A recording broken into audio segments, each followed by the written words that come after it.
When the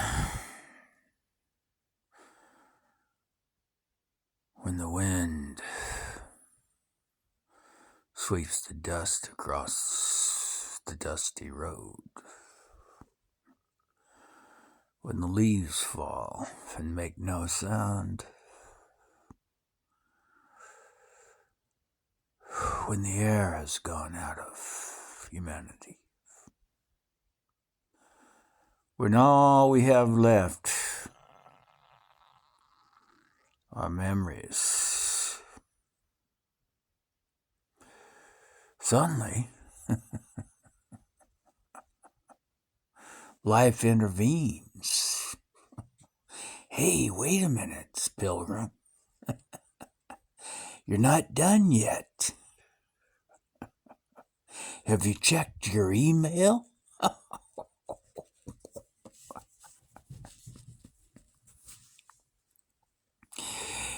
And I'm not a big fan of winning lotteries or good fortune or fortune tellers or, any of those things you do to try to make yourself feel better about things. But I've received 2 emails within the last week that make me think, God damn it, Lee. You've done some shit right in life. You're not a total fuck up, are you?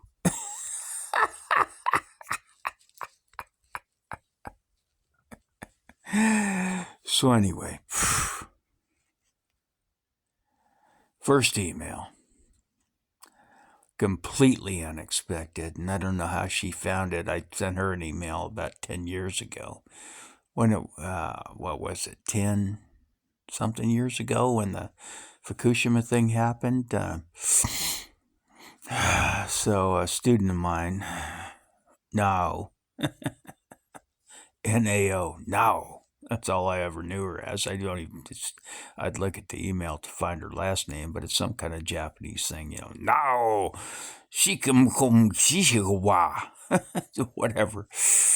And, but I sent her an email way back when. I said, hey, is this you? I mean, I just listened to a broadcast about the Fukushima horrible accident, and I'd swear that was you. I mean, all that time I spent with you and your parents, that's your voice. This is you, right? And she never got back to me. So I guess it wasn't you. It wasn't her. She just sounded like some other Japanese woman that happened to speak English, that I taught English for quite a while.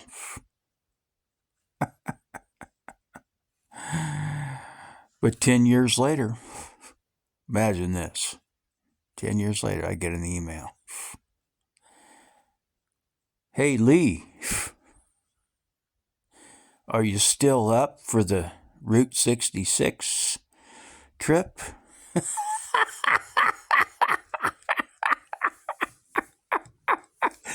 No, you remember, I was your student at Mike's English School. She's so hip. I have no idea what she's done since whatever it was, 30 years ago.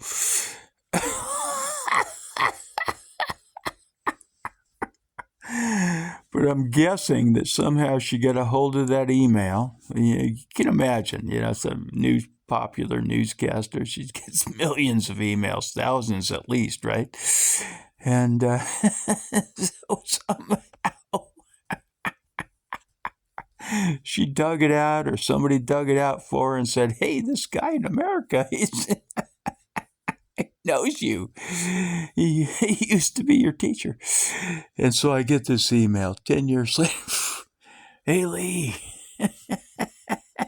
Are you still up for the Route 66? No, yes. And then, so, no, I haven't been in touch since then. I imagine she's a pretty busy woman. But my retired friend Queen, who I worked with, Korean teacher, she's coming over in a few months, and she wants to travel. And Queen and I were close. I mean, you can't get any closer without having sex. I mean, she's just a wonderful woman. Fuck, I love her more than I've loved anybody.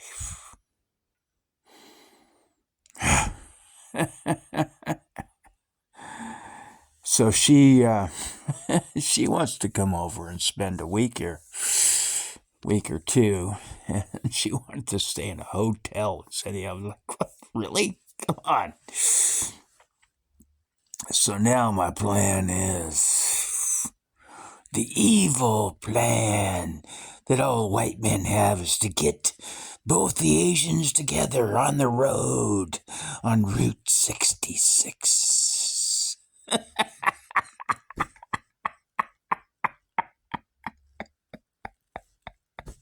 With no testosterone. I just love both of these women. They're both incredibly talented, interesting, and one's from Korea and one's from Japan, and I can't think of a better way to cap off a life than to take a trip across America along Route Route 66 with two of your favorite people that you've ever known in life. Can you imagine?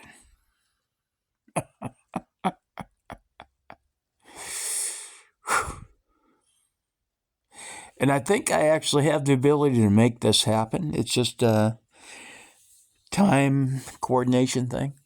I mean, both of them want to do it.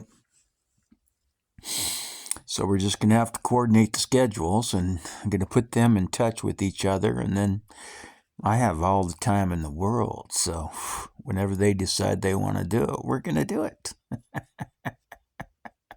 Now the Volvo conked out. I don't know if I can get it fixed, but we'll just rent another car. We'll rent a convertible, and we're going to do the convertible thing across Route 66. I wish I could sing the song. I can't remember the song right now, but I know it involves Flagstaff, Arizona.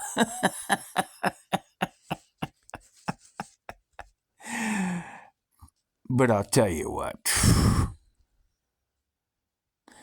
All you guys out there who have been critical of me and my creative bursts, right now, your nuts hurt. You wish you were me right now. Not because there's anything sexual going to happen. It's definitely not going to happen. But I went out there. I lived. I experienced. I enjoyed. And I learned.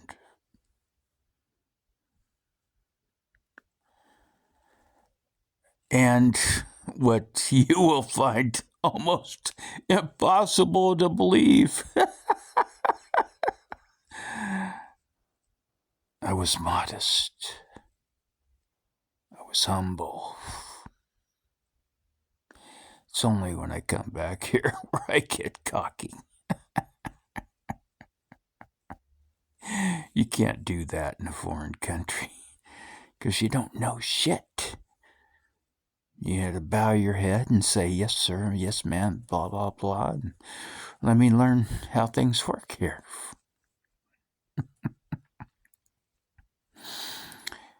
And because I was appropriately respectful of the people that I encountered in those foreign countries, now 2 women that I worked with, one was a student, one was my co-teacher, want to come over and learn about America. Now, here's the unfortunate thing. Have they been misled? And I don't want to send them home with a misinformed message. We got problems here. But I really don't want to show them those problems while they're here. I just kind of like to let them believe in the myth and let them have a good time, let them go home happy. Even while I'm holding my breath and trying not to frown and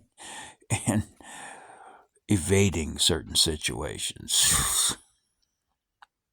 Hell, I don't know. I don't know what would happen if 3 of us do actually get together and travel, the 3,000 miles of Route 66 or whatever it is. But I can't imagine it not being perhaps the best experience any man has ever lived. Jealous, guys? Jealous? You have to work for this. You have to put in the hours. You have to put in the days, the months, the years in foreign countries and meeting and working with our fellow humans. Now, that's what they are.